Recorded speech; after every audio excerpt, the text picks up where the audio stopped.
You never know. But what we do is this is the first time, and then we'll improve it over time. So this is how to get the most benefit out of a conference, or effective conferencing is what I like to call it.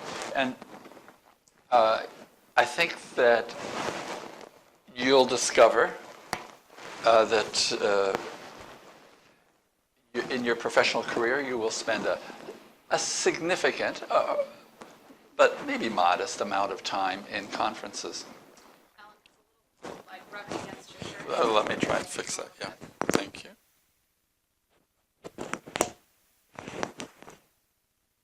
Let's start with that. Okay. So, attending conferences will occupy a modest but important part of your career. So, they can be terrifying and exhausting chores, or they can be they can actually be enjoyable and rewarding. So the question is, how do you make the most of it? Have you attended any conferences yet? So describe the most memorable conference.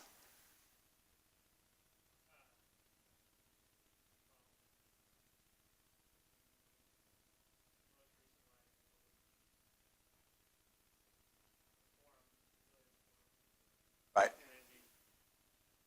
Yeah, that was just earlier this week. Yes. Yes. And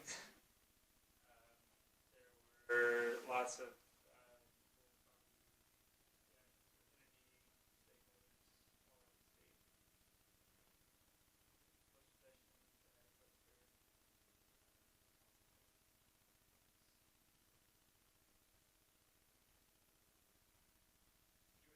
I was there, yes, and I thought it was a successful conference. And in fact, I felt like I didn't prepare well enough for it. But I think I realized that about after the first 2 hours. I missed some important things.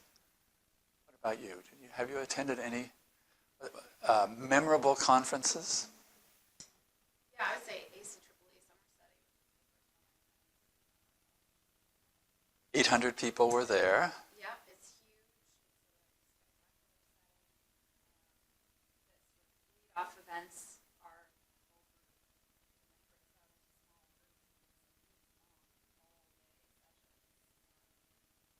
a lot of information.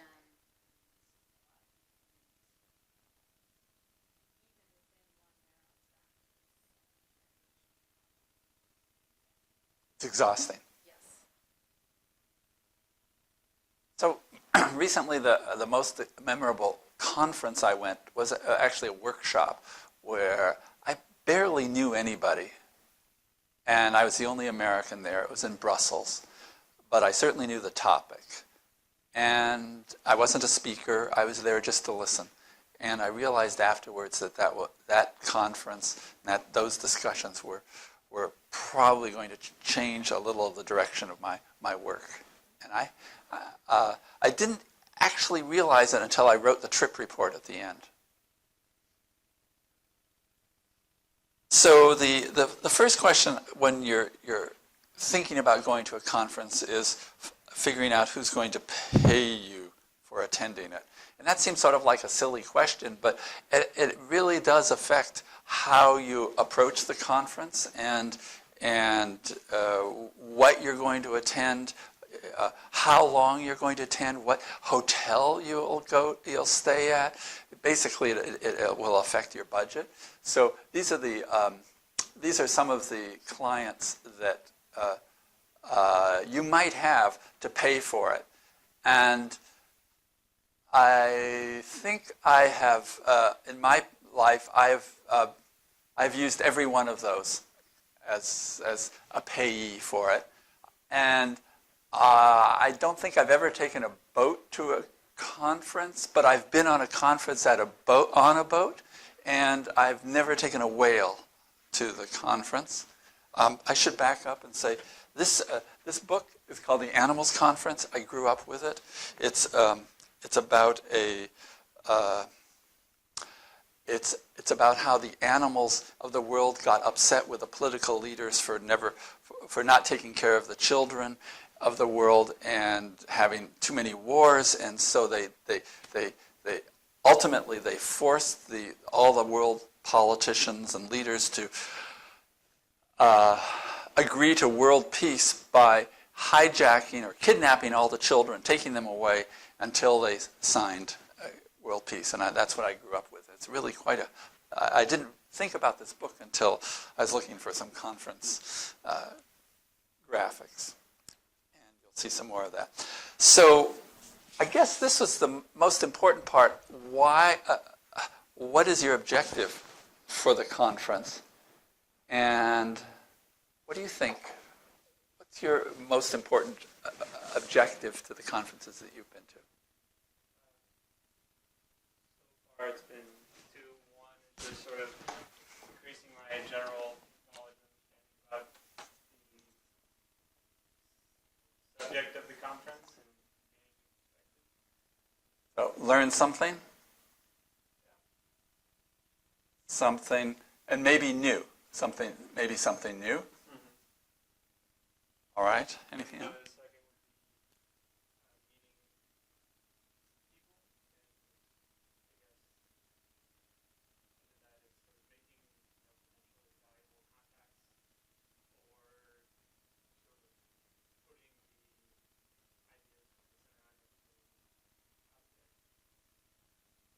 So that's public relations, marketing, and public relations.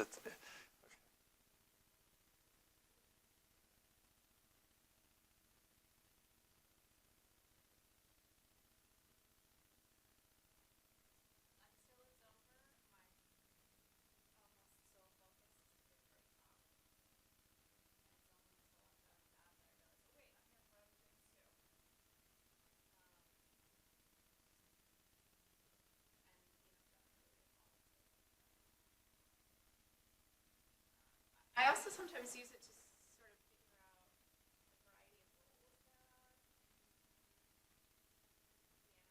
from a community action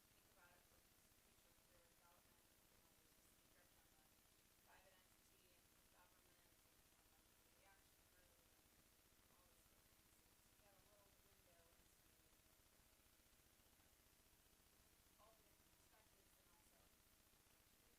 perspectives and also Career development. That's it? So Want a longer list? I started making a list, and I realized that as I asked myself and I asked other people, I came up with this list. People talk about just using the conference as a way of escaping parental duties. What did you say? Getting some sleep. Did I have that? I think I have that. Yes, get some sleep. That's in the middle there. This isn't in any special order. Collect intelligence. That falls in many of the. That's a general category. But sometimes you're really trying to find out some specific kinds of information, and so you're strategically selecting sessions or panels where you think that the information you want is there, whether it's about a new technology or whether it's about a new policy or I don't know what. Let's see. So free booze. A lot of people enjoy that fact because oftentimes they're not driving and they can drink a lot more. Collecting swag. Do you know what swag is?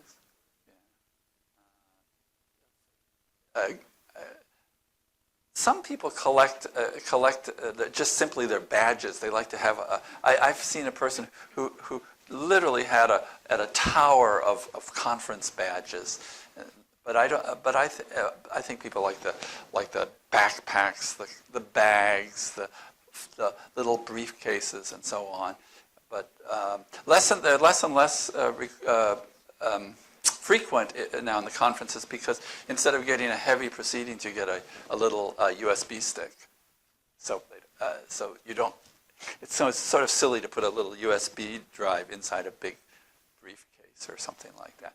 But sometimes they find things to put in there. And certainly when you go to the trade shows, and you'll pick up swag. And I think that's fun, but I don't think it's that. That's not the primary issue. There's other free stuff that you may collect, and I'm not going to go into that. Besides free booze, there may be free, well, whatever. You will certainly meet new people, and you're going to eventually you're going to present a paper with your strategy. If your paper is on the last day, you're in trouble.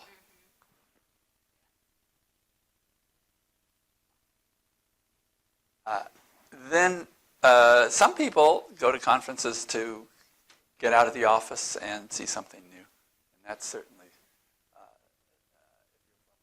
you're from Brussels or someplace like that where there's never any sun, then you'll take a conference anyway, where, especially if it's in California. And you'll scrape up some excuse, some pretext to attend. But the fact of the matter is you just want to get out of someplace that's cold and wet. Some people like to unwind and get out of the office in their normal schedule, and this is an opportunity. If you're in a government agency or some sort of institution, you may have a fiscal year, and you're getting towards the end, and you see that your travel budget still has enough money for something, so you burn it. It's use it or lose it. So people go to conferences simply because they've got the money and they can. I've done that. Another reason you'll go is because you're the invited speaker or an invited speaker, and the hosts are paying you. And as Kurt said a few minutes ago, the only reason he goes to a conference is to give a talk, and then he leaves. And then he assigns a student to take notes for the rest of the conference. That's another strategy. Just don't attend. In many cases, a conference will have a trade show or something next to it, and so you may actually be required to staff a booth at the trade show, and therefore the conference is kind of an extra activity, and so that's why you're there. Have you ever staffed a booth? Yep. Huh. And?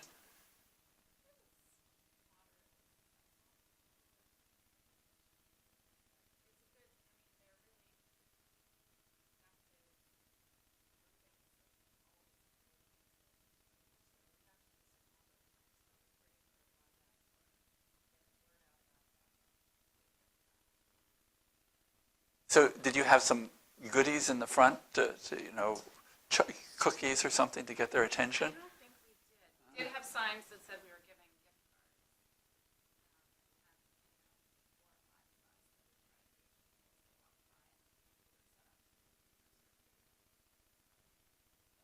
gift cards. Huh. Yeah. We were not as slick as the So I found that some people really enjoy staffing these kinds of booths and working in the trade shows. It's not my kind of thing. I lose my voice in the first 2 hours, and then it's just a struggle. This looking for new business, that's a huge reason people attend conferences. And it depends upon the conference, and included in a looking for a new business is looking for a new job, and that's also their hunt for a new job. So some of these conferences are famous as meat markets, and like the American Economics Association is where all the newly minted PhDs go to get to look for their jobs, and American Sociological Society or something has the same sort of situation. It's just truly a job market. And if you're an ASHRAE or something like some technical society, there'll be a big conference, and then on the side there'll be these technical committee meetings, which are maybe the true reason you're going to the conference. You simply need to get to those meetings and voice your opinion on technical standards or some rulings or some decisions that have implications beyond just that conference. And so you may even be the chair or something of it and have no time to attend the conference. But because you know everybody's going to be at that conference, you can schedule this kind of technical meeting.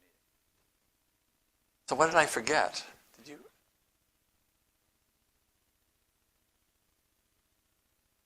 Better write it down because this list is going to grow. I think it's already 2 columns.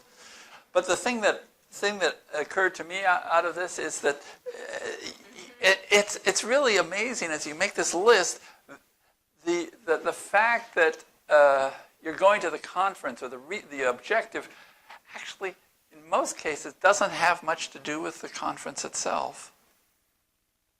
And so maybe it can be a very inefficient use of your time unless these are valuable to you. So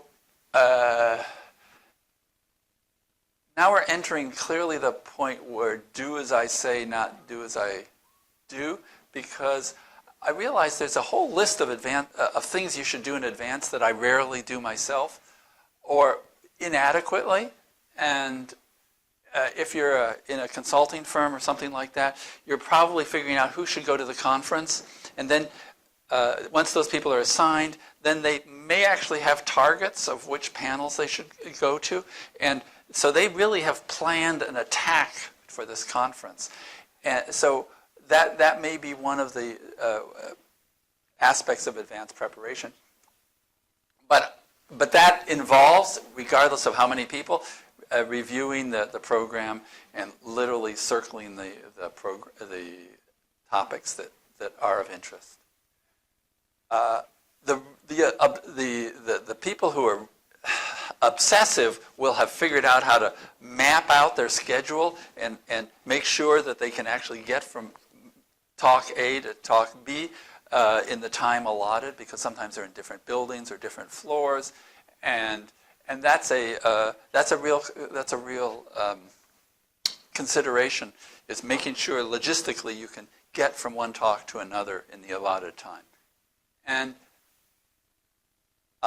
you should always give a dry run of the talk. I say that, I almost never do, and I always regret it because I discover there's a lot of material that isn't well thought out or organized until I am speaking in front of the people, and that's a little bit embarrassing to me. And yet, I see, where does it say? Do a dry run, but the thing you should never do, and unfortunately I can never live up to it, is you should never prepare your talk the night before. I seem to be stuck doing the PowerPoints the night before. Let's see. So I like this idea of reaching out and arranging for a little bit of some appointments or dates or just meeting a few people that you might not be able to meet. Or they can be friends or anything, but it's just outside of the conference and a little bit, and has the opportunity to provide a little extra kind of structure. There's the business cards, and this is something I need to do for egg students, is to make sure that all egg students have business cards, but also to have a holder. This is a quote from a woman about business cards. Clean your purse and consider buying a business card holder. When you meet someone new and you're trying to make a good impression, it can be awkward to open a messy purse and have to dig for business cards. You tend to be standing near the person, and if you're much shorter than they are, you just know they saw that mentionable item when you opened your bag. So That's a quote. So you can having business cards in a nice holder and easily accessible, I think, is important. And then the problem is, what do you do with the business cards? And do you have a business card? Have you collected business cards? I've gotten business cards. And what do you do with them?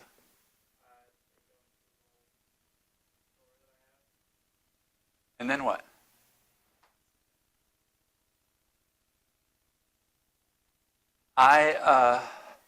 In Japan, when you exchange business cards, you always exchange them, and then you keep them. And I had this professor a friend who was the host of the laboratory I stayed with, and he kept every one of the business cards that he collected, and he had his secretary arrange these huge folders of business cards. And so over 20 years, he had these shelves full of business cards. But if you needed to ask the professor, hey, who was that person you met or something, he could pull out that folder of business cards and that specific business card and give you the information. How were they organized? Chronologically, I think. And I used to keep a spiral notebook of sort of my journal. And then what I would do is, on one side, I'd write all my notes and everything, and then on the left side, I would tape business cards. And I would go back 5 years sometimes to find somebody. I said, I know I met that person approximately this time or at that event, and I could find it, and it was very useful. But now that's so 20th century. What I use is a smartphone application that photographs the business card and files it, makes an Excel file. It's just so easy now. But you need to start with the business card. I actually don't have any information to provide on how to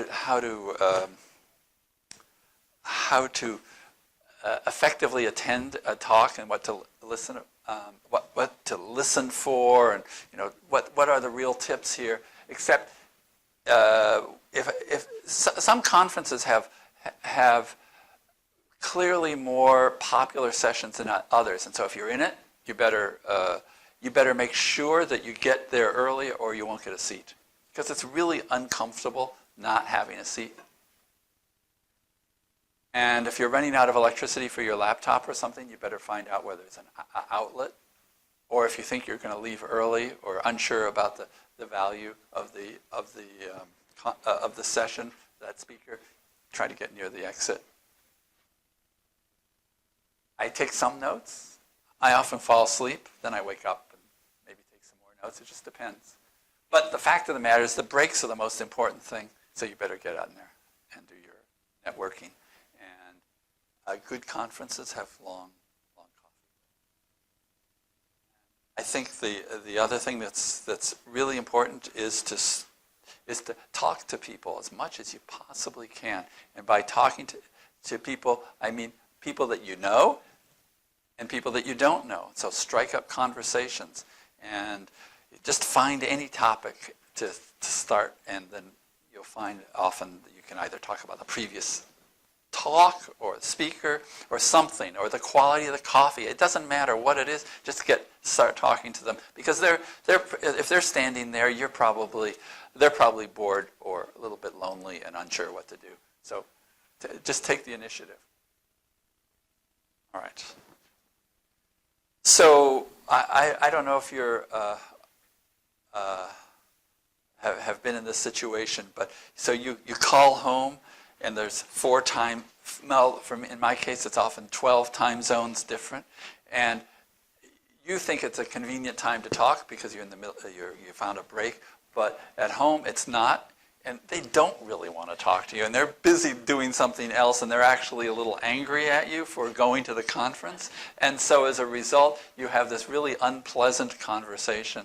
And that movie Lost in Translation has a couple examples of that.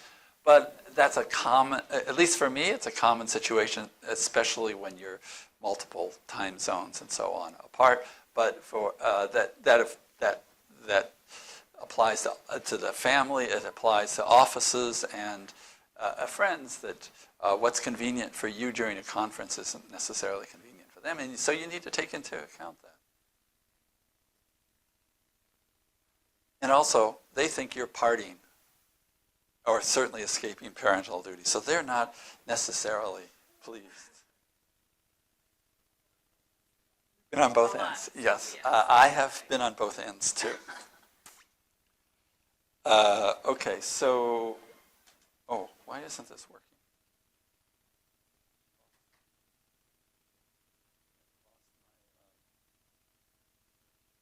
All right.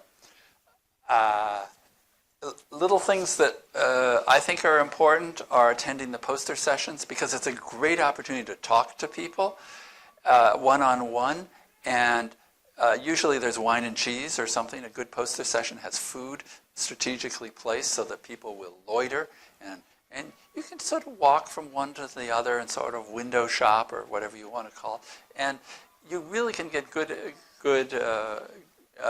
conversations either with the speakers or with other people as they're going on, and you can also eavesdrop on people's conversations and discussions with the speakers and see if there's something that you find is valuable.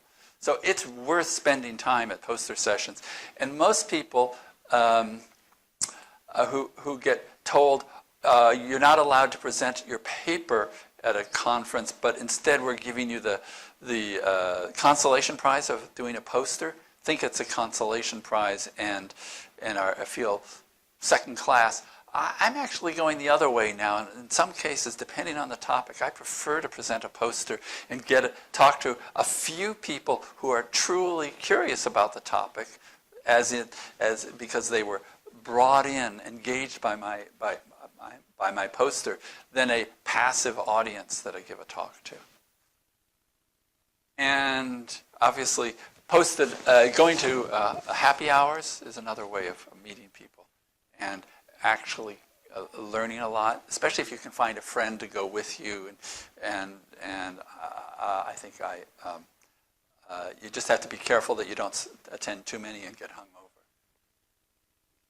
Their conferences are also tours are a good way to meet people and learn something special. One of my colleagues says, the single way to get the most out of conferences is to go on as many mobile tours as possible. Perhaps this doesn't apply to energy and environment gatherings. It does, in fact. But there's nothing like seeing and experiencing living examples of the sort of projects folks drone on about in their session PowerPoint presentations. The folks leading the tours are usually available for more meaningful conversations than is possible in the conference themselves. And she was right. One of my pet peeves is badges. Just because you know who you are doesn't mean everybody else knows who you are.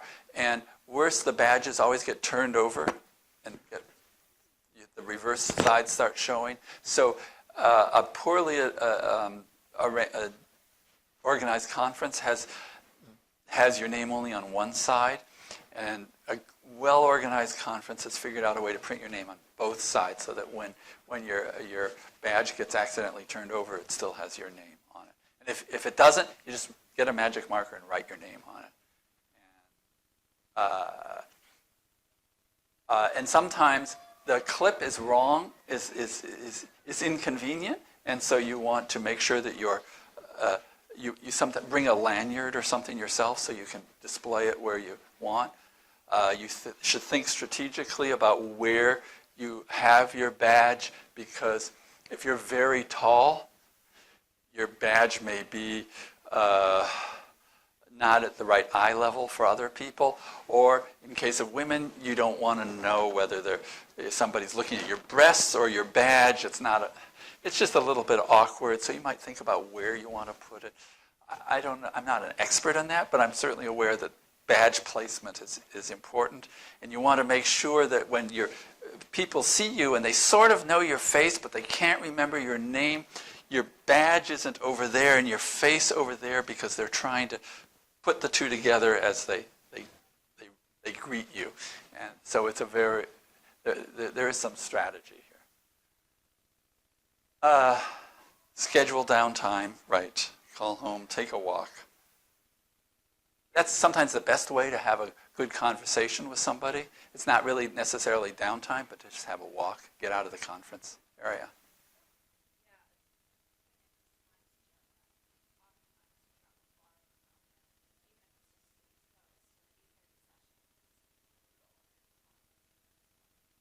That's a good point. I didn't even mention how to deal with jet lag.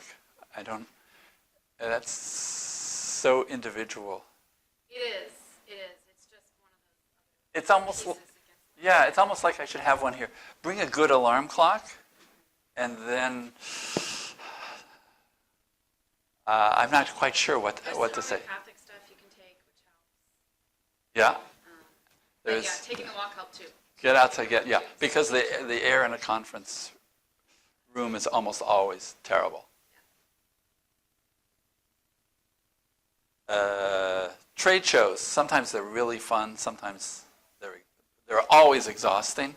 The best, if you really want to get exhausted, the biggest trade show, at least the one that I've attended, is the Consumer Electronics show in Las Vegas. It is enormous. It takes days to cover it. And you truly do need to have a strategy. And you do need to worry about being properly hydrated and you wearing comfortable shoes because you'll be exhausted. You'll walk miles and in a not ergonomic way. So try to avoid carrying anything extra. So especially your jacket and so on, because thermally it's a little unpredictable, but you got to figure that one out. If you can check in the jacket or something, get it off your back. And the neat thing about trade shows is those people at the booths, they're paid to talk to you, and they want to talk to you. They're probably bored, and so you can ask silly questions, and they'll work hard to answer them. But sometimes you'll learn something that's surprising, and so it's kind of sort of push the envelope on what you know and your willingness to admit ignorance.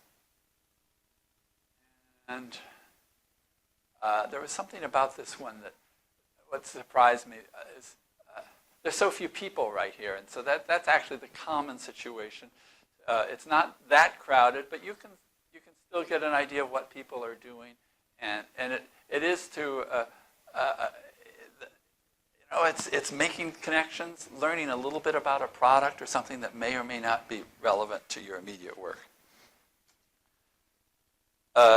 Okay, so you've done these 3 days or so, 4 days at this conference and the trade show and the poster session, and you've given your talk, and now you're going home, and you're probably exhausted, and the last thing you really want to do is to write a trip report. But if you're working for a company or you want to remember the results or what you learned from the conference, writing a trip report helps organize your thoughts. And I used to do this conscientiously, and I found it really valuable then to just collect all my thoughts and reflect on what happened. And it helped me realize what was happening. But then somehow I just lost interest in writing trip reports. But I think they're still important, and I occasionally do write them still, and I find them valuable. But if you're depending on your client, you might need to write a trip report. Do it quickly because you'll forget it.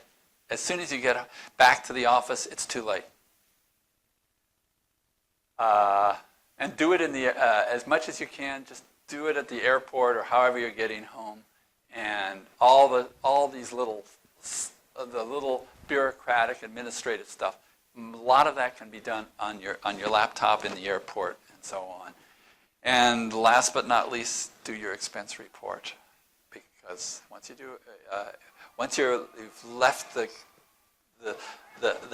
trip's over, you quickly forget about those random expenses that could be fairly large, and it's hard to find the receipts and so on. And at least if you're like me, I sometimes need a weekend, at a minimum a day, to recover from these conferences. That's it. That's short. Any questions? You survived, so good.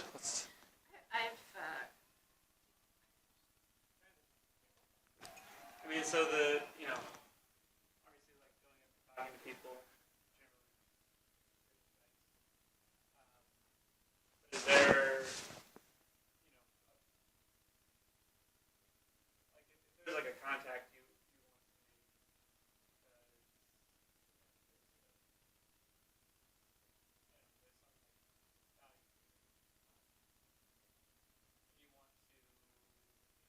an impression or sort of kind of pitch idea or whatever, what's a general strategy for kind of going up to somebody who you don't know and making an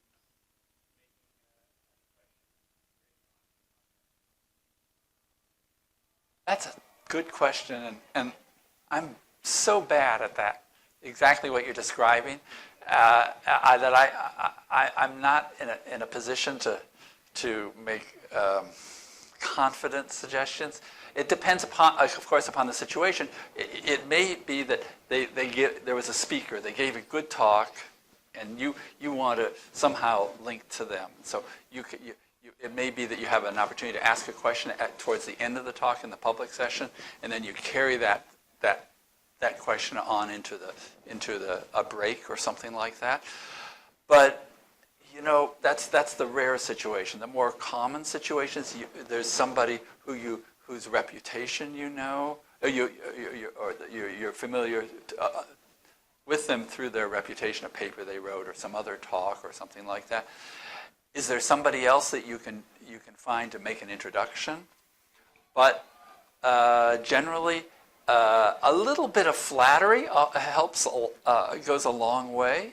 And so if you can talk to that person and speak knowingly about something they've done, something that you appreciate that they mentioned, or some insight that they made, though that's often a little flattery just helps.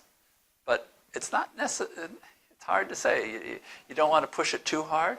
What you'd like to do is be able to demonstrate that you're aware, you understand who they are and what their knowledge is, and somehow contribute something of your own to it, and so that that person can recognize, oh, you have something to talk about. But it's hard, and sometimes you don't discover it until you've been talking about something else for a while, and you discover you've both lived in Calcutta or something like that, or and then you get some conversation going. I don't know what to say. You have any thoughts? Two things. One,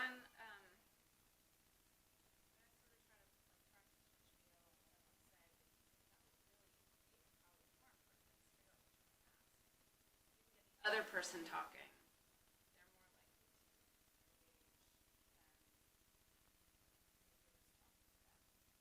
to Yeah, it is. So a couple of good questions.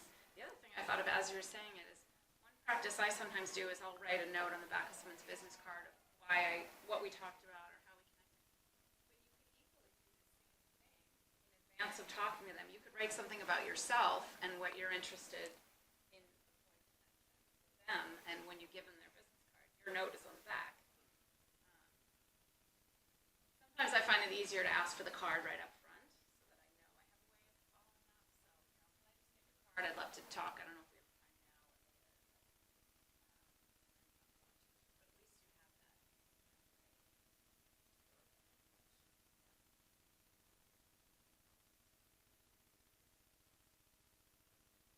Yeah, it's difficult. And it depends how many people are present and so on. But establishing some rapport, some basis for the discussion, so that they understand why it's interesting to talk to you.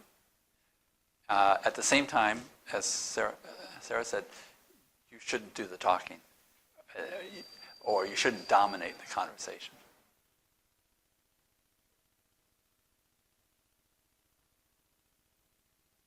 Okay, anything else? What did I My forget? question is Oh, probably yeah. even Oh, harder to oh, okay. ask, but it's sort of what you asked, which is, I find that I'm very inconsistent in my ability to network. Sometimes I'm great at it, and it ebbs and flows with my level of confidence at that moment or that day or whatever it is. And I'm wondering, how do you fake it? Yes, another person I consulted said, I have several different conference personalities, personas, and that sometimes I'm the quiet person in the corner, and sometimes I'm front and center. And he said it's totally unpredictable. That he thought that he would go to a conference and he would be in the corner, but somehow some event occurred, some incident that sparked him to be more active. And so as a result, I don't think you can expect that you should be the same at every conference.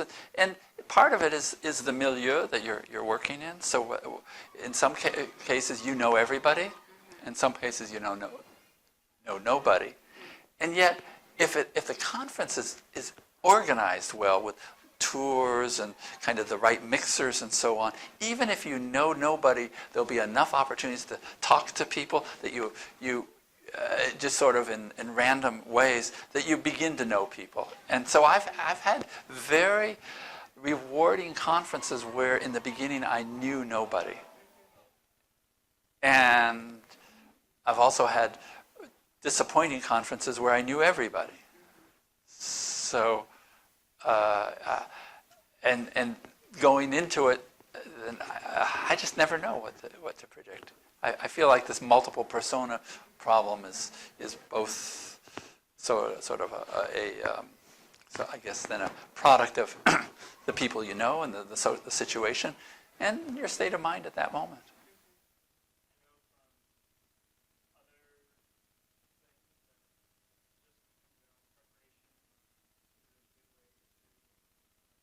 Have like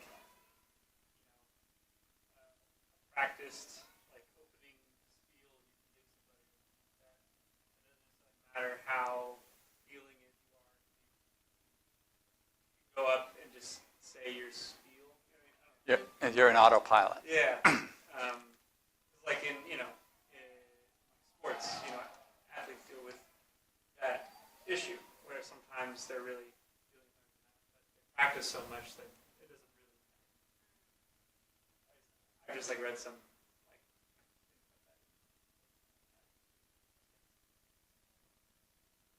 I think just hearing you say that about this person's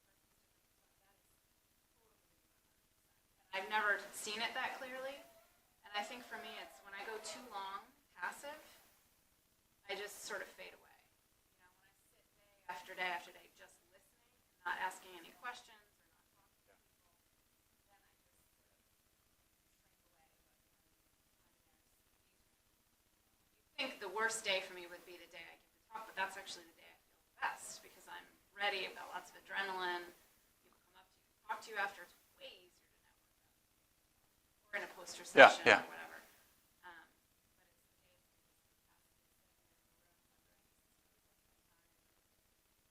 And this isn't quite related to you, but there's the last speaker dilemma. That nobody's heard what you have to say until the conference is over. And so you don't have anything they don't have any reason to engage with you. Right. Whereas the first speaker of the conference has an automatic group of people who are aware of you and what you do. It almost speaks to being very socially aggressive the first day. Ask lots of questions and so on.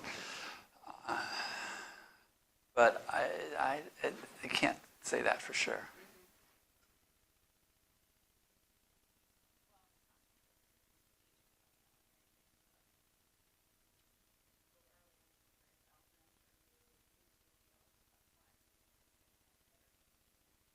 Uh-huh. Yeah, it depends, but some conferences are just so so structured year after year that they can't do that. Well, there's huge variation too, right? There's a 1-day conference, 5-day 5 day, conference, yeah. so.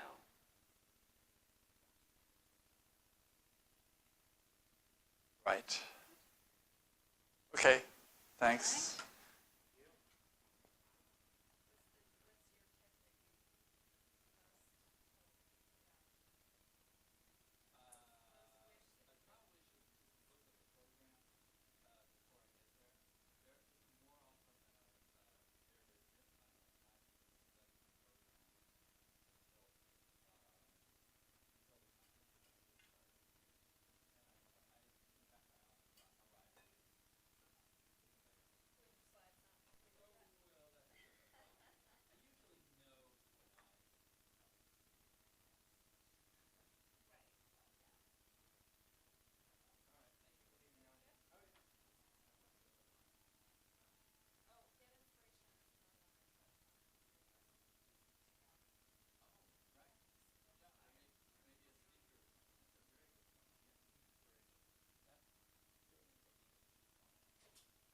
Device session.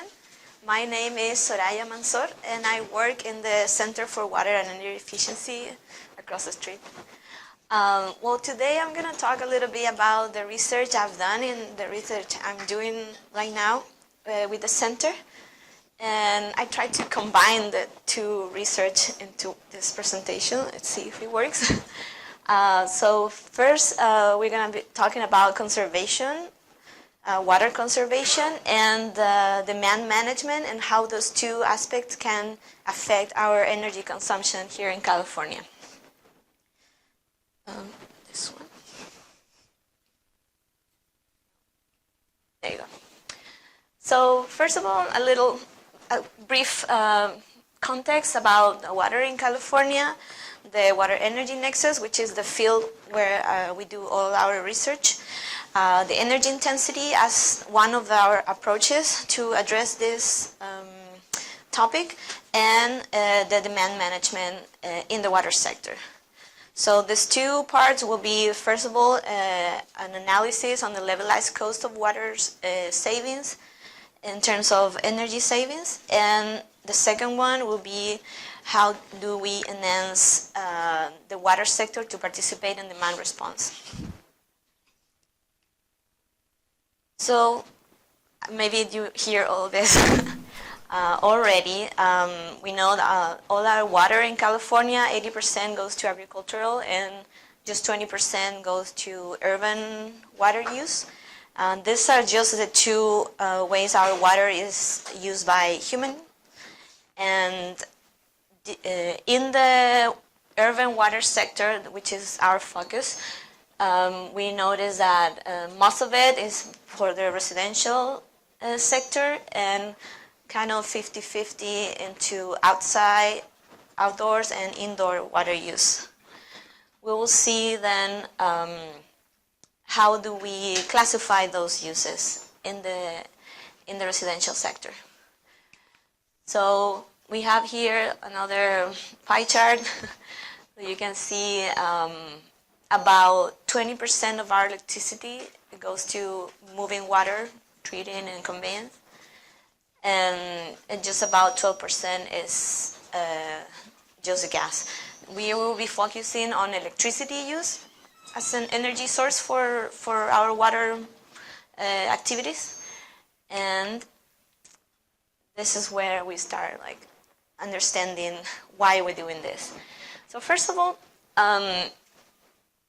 we are going to use the energy intensity as an approach to quantify the energy use in the water, the energy embedded in water. And there are some aspects that we need to consider as the temporal and spatial energy intensity estimations.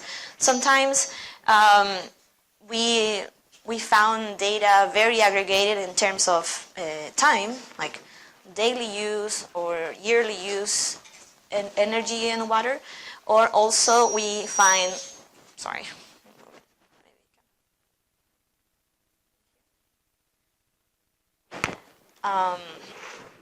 we also have to make difference among all the spatial concerns about how we estimate our energy intensity in a water utility service area, in the state of California, or as in this map that we're going to see it again, by hydrological zones.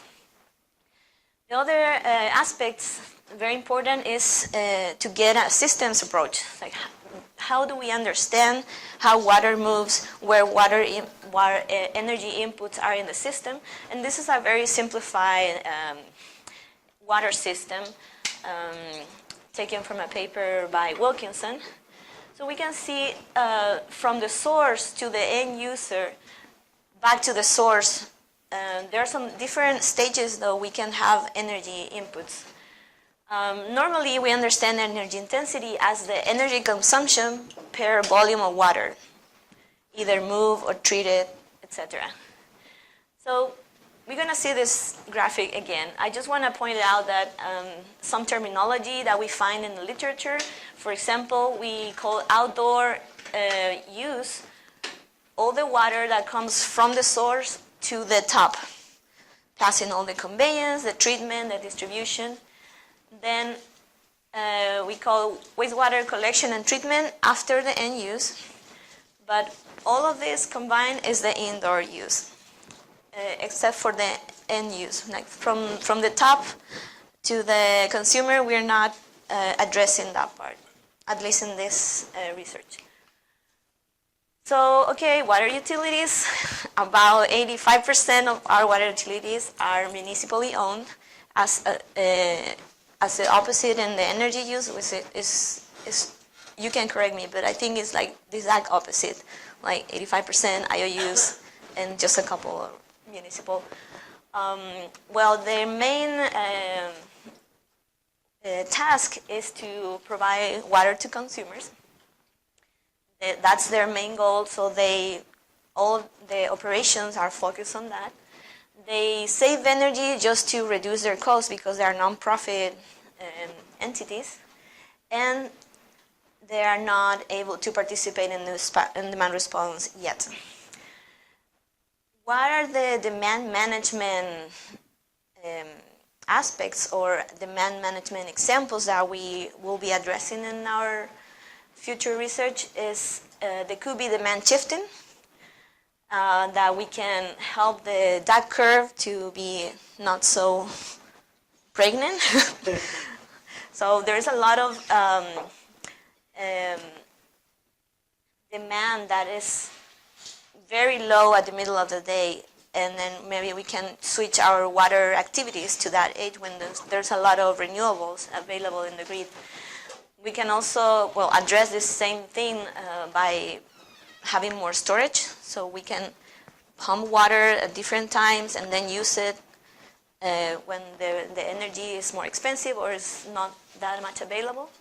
And also we call demand ramp when we say that, okay, now use all of your pumps and let's do all the heavy treatment right now. Those are just examples. But how do we consume energy when there is available, so we can also avoid curtailment of energy? So the first case study is Los Angeles Department of Water and Power. They serve about 4 million people. They're in Southern California, in the South Coast hydrological region. And they have four water sources, mainly imported. So we can see about half is from the Metropolitan Water District.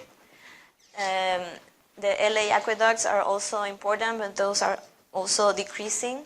So LA right now is exploring for more local water resources, groundwater, or recycling more water.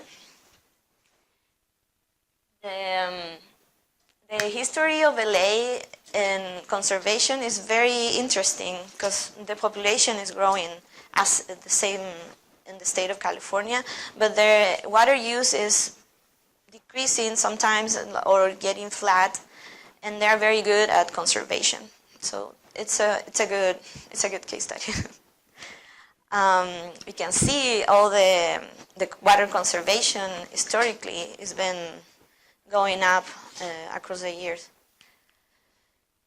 So the motivation for this study was how can we address this very emerging target for energy efficiency in the water sector?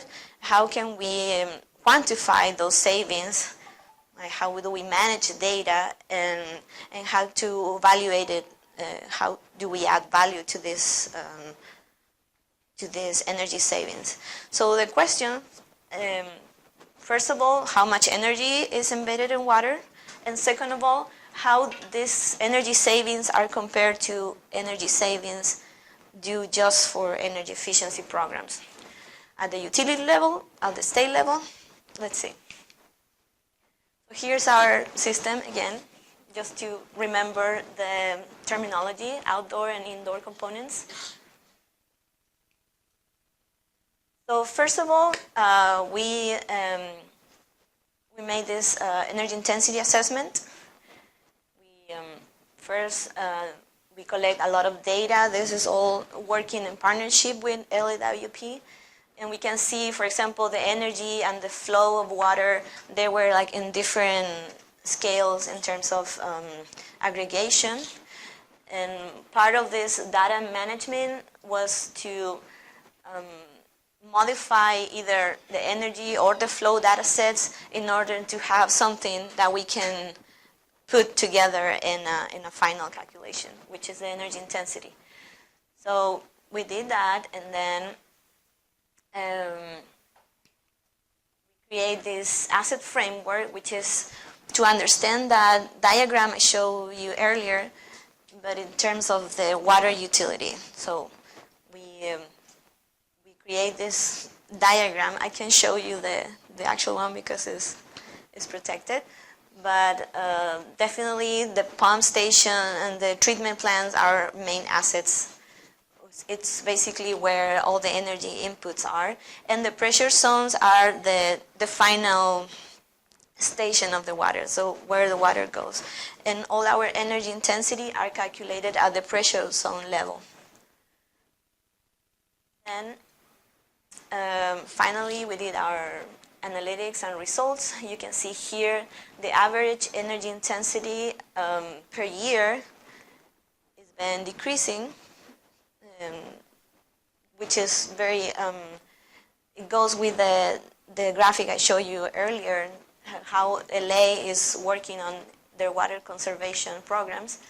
And these are just the average energy intensity, but the final product of this part of the project was to show LA where in their service area there were the higher and lower energy intensities.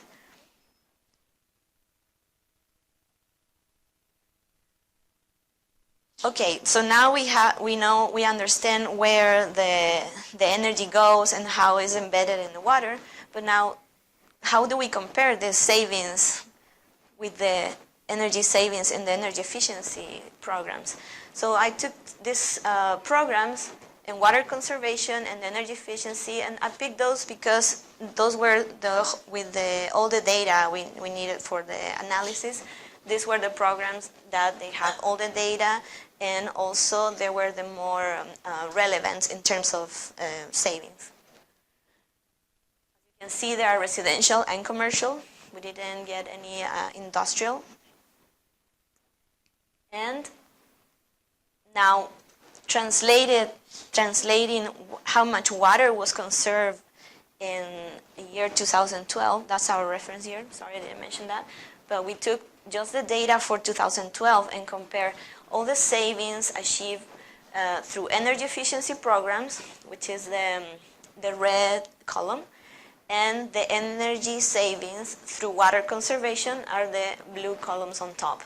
As you can see, it's like not that much. But there's another aspect that we need to consider. This is just in terms of a volume of kilowatt hours saved. So to make this comparison fair, we calculated the levelized cost of saved energy. So we took the the investment that we made for water conservation programs and for energy efficiency, and see how much each dollar can provide energy savings. Is it understandable? I can say it again. But when you see the graphic, you will understand. There you go. So to do this analysis and taking into account all the aspects I mentioned at the beginning, we said, like, okay, let's take the energy intensity that we calculated in the service area, very fine data for each pressure zone, and we can do this calculation. The second source of information was the energy intensity reported by the utility, which not only includes the service area energy intensity, but also all the energy intensity from the source and all the conveyance to LA. And as a third source of information, we took this report made by Navigant for the CPUC calculator, the water energy calculator. They took this data to make all the calculations and say, okay, we should take it. And as you can see, we are talking about service area, state level, hydrological zone. Those are three different spatial scales. So to combine all this information, we create 6 scenarios or 6 energy intensity value that we are going to plug into our levelized cost. So the first 2 ones are just concerned to the service area. EI1 is just the outdoor components, so all the treatment and distribution to the user. EI2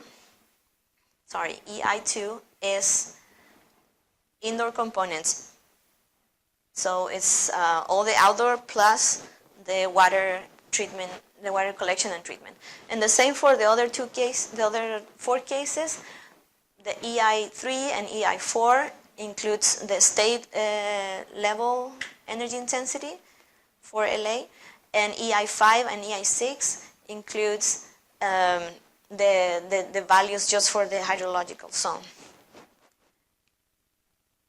Okay, for the EI1 scenario, these are the values, the dollars per kilowatt hour saved. The orange lines are the energy efficiency programs, and the blue ones are water conservation. These are all in terms of energy savings using the values we found in our assessment. So let's keep in mind this first EI1. When we go and we include water treatment, wastewater treatment, we see that our dollar per kilowatt hours are less in comparison with the other programs. If we go up, we see, oh, now it's even cheaper. And then we go at the state level, and then we find that by the hydrological zone, our water conservation kilowatt hours are even cheaper. So we say that, okay, there's something here that we need to agree upon. How are we measuring our energy intensity in water? And how do we agree to report those results? So we saw at the beginning, in the service area, the energy savings were not as high that we expected. They were just a portion of the energy savings. But we need to consider the investment in those programs are way lower. And also, most of the water conservation are behavioral. So people just save water because they are concerned about water.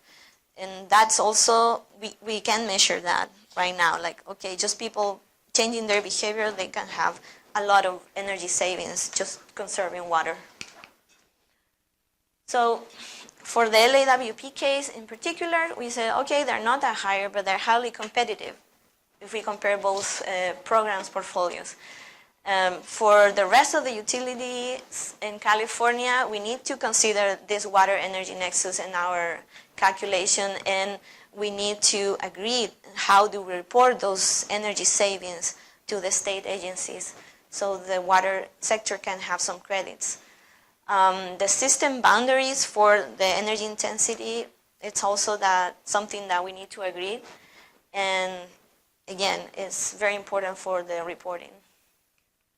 At the state level, we can think about getting credit for the water sector for their energy savings. We need to consider the differences among the water utilities. Either they are in Southern California, Northern California, and the coast on the Central Valley. That's a very important. This is just one case. If we do the same analysis in other utilities, we might have different results.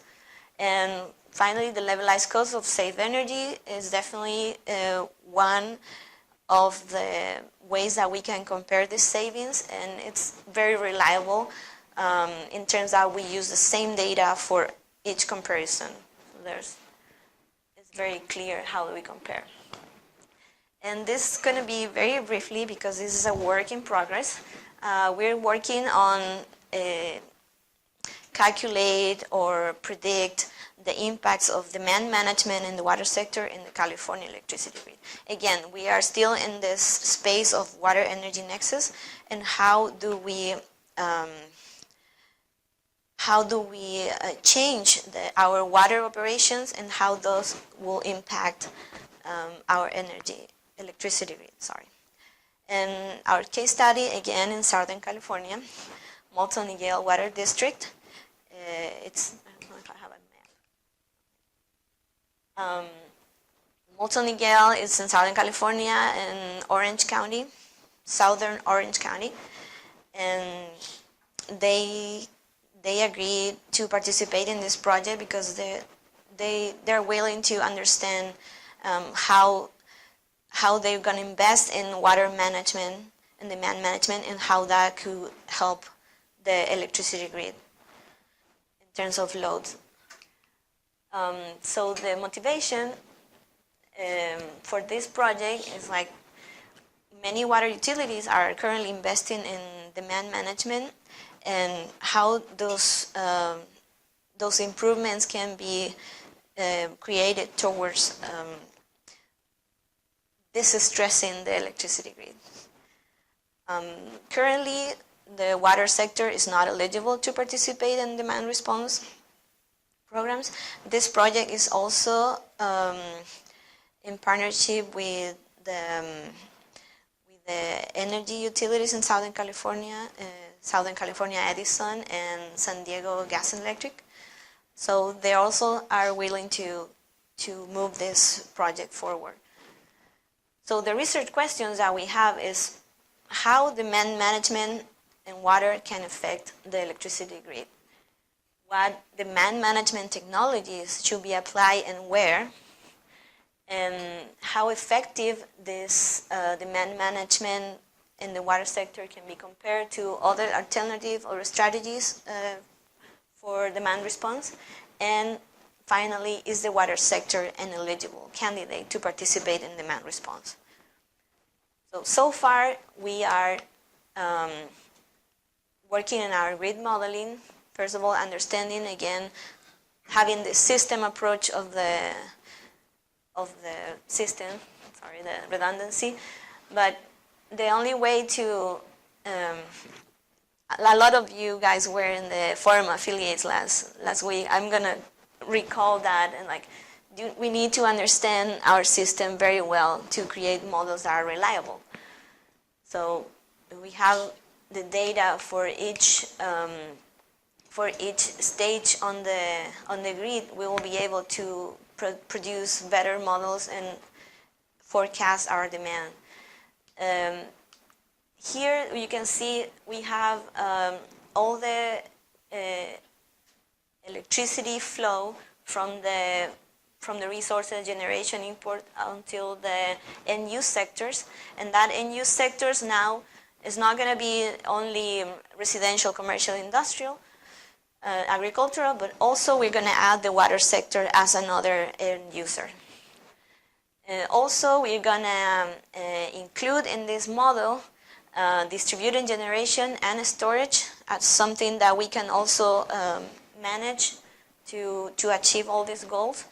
And this vast region that it's marked here it's like the smallest area that we would consider our aggregated demand, and how that is going to go to the upper levels, which is the ones that are coordinating the transmission of that energy. In this case, we're going to use data from CAISO.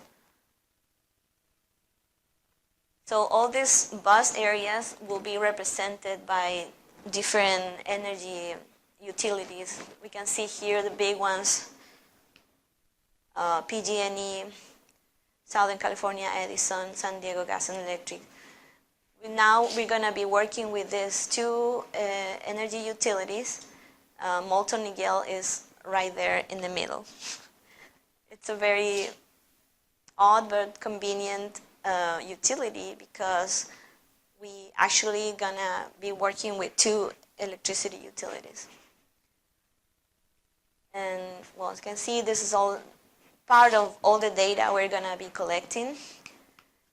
And we're going to use this platform called Message that is going to help us to optimize the electricity grid.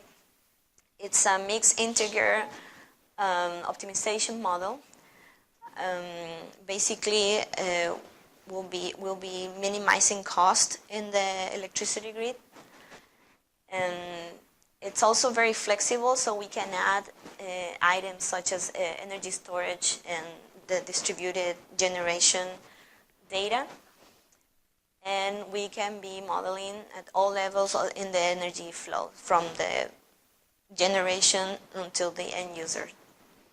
It's also a demand-driven platform, so we're going to be collecting real data from the end users, aka all the load profiles for residential, commercial, industrial, and now our new actor, the water sector. This is how it looks, the platform. And we'll be working on that. I don't know, I can say more about this because it's a work in progress, but we're working on that. And that's it. Thanks for your attention. I know it was very long, but thanks. If you have any questions, I'll be happy to answer.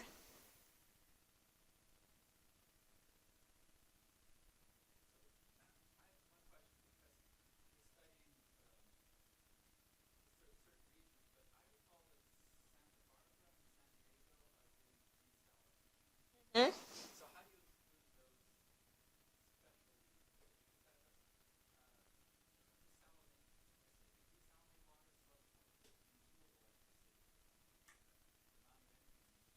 Yeah, it's very high.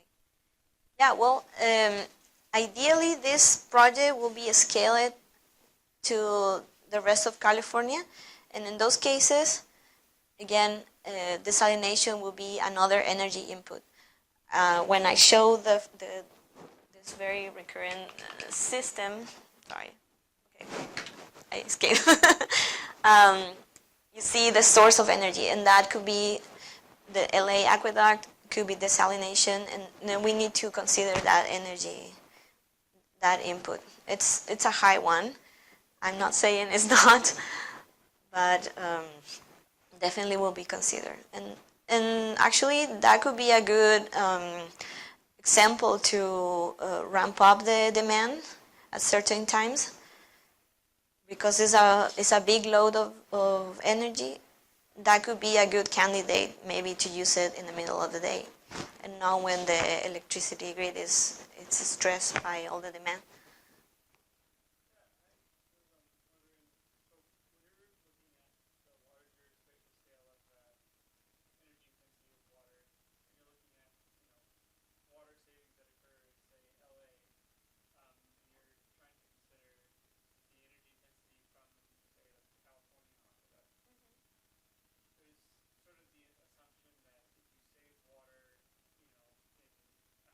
Certain household in LA, that is going to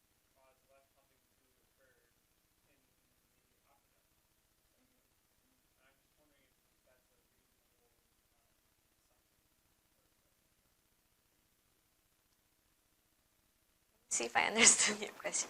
You say that we should consider those energy inputs upstream. Yeah, we are trying to demonstrate that if we consider that, our energy saving will be a lot higher. The risk on that, and that's why we need to agree with all the actors, is that we might be double counting some energy inputs from the water that is coming from Northern California, for example. But that's why the energy intensity is a good metric, because we are measuring energy per volume. So depending on how much volume of water each utility is using, we account for that energy intensity embedded in that volume. I don't know if I answered your question.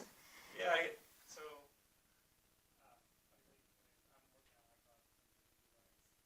and that's just a question that I've been asking myself, which is, if a certain amount of water is saved in LA, will that actually reduce the amount of pumping that's happening off of California, off of Colorado River, off of that? Or will that water be pumped regardless and then maybe just sent somewhere else? I think that's one of the aspect that this type of project or this type of results could inform those decisions for the state water project, for example. Definitely, there will be less water pumped. A lot of well, now we are talking about this water fix project, which is it's addressing other problems. There are environmental problems, but we're still pumping water from Northern California to Southern California, and also looking for local water resources like desalination or groundwater or recycled water. That could also be even, I mean, in my opinion, we will be using local resources, not just water, but also the energy to treat and move that water.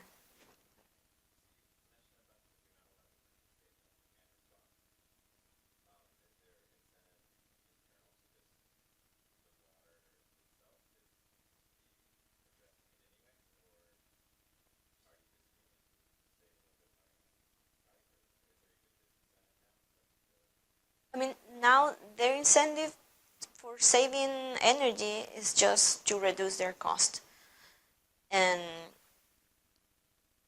if the water sector will be able to participate in demand response, they will receive some kind of incentives, monetary incentive, like residential, like people in their houses that are receiving a phone call or a text message to use more energy. So the water sector could do the same and be rewarded by that. And also another big incentive for them is to reduce the greenhouse gas emissions. So if they can get credit for that, that will be also good.